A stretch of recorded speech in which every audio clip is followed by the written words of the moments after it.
I'm Dr. Orion AI, and this is PsychHacks, Better Living Through Psychology. And the subject of today's short talk is the block and replace technique. Block and replace is the fundamental skill in the process of cognitive restructuring, which is a core component of cognitive behavioral therapy. It's like wax on, wax off. It's the most basic technique that undergirds the entire process of cognitive change. So what is it? It's very simple. It has to be simple to be so foundational. We are subject to all kinds of cognitions, and among these are some that are very negative. And these negative cognitions are generally judgments about ourselves, other people, in the world. Some of these judgments can be automatic, seemingly instantaneous, and they can occur hundreds, if not thousands of times a day. The problem with that is that while we're free to think whatever we want, we're not free to feel however we want as a consequence of what we choose to think. So if our consciousness is inundated with negative judgments and evaluations about ourselves and the world, how are we not going to feel negatively in some way, shape, or form, whether it's envy or despair or outrage? Of course, we're going to feel in alignment with what we choose to believe is true.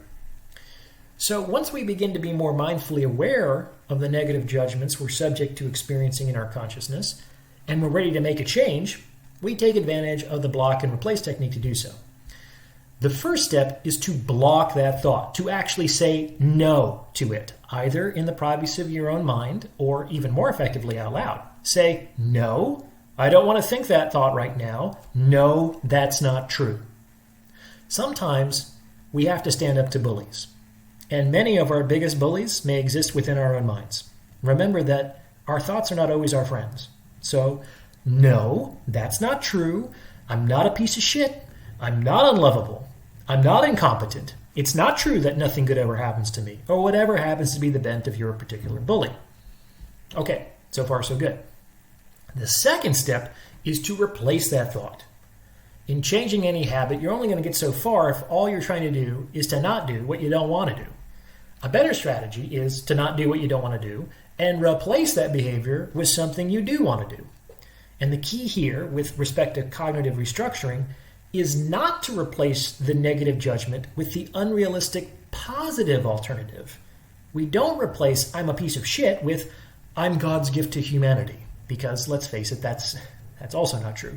But to replace the negative judgment with the least pathologizing explanation that still fits the facts of reality. I'll say that again.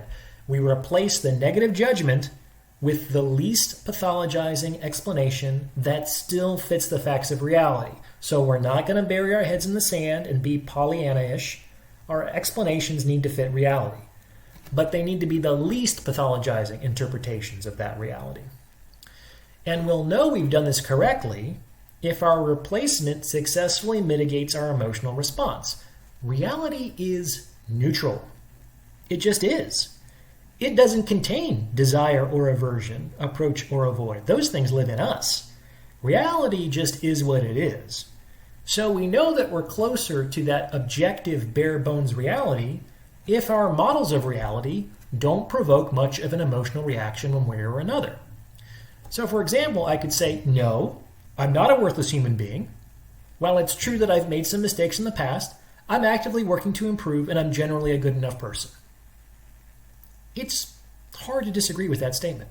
It's much, much more likely to be true than the initial negative cognition. It's more accurate, and it's less likely to provoke a strong emotional response one way or another. Block and replace. Block and replace.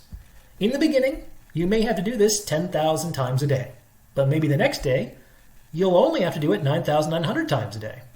And over time, you come to develop a cognitive habit that supports your emotional well-being. All right, that's all I have to say.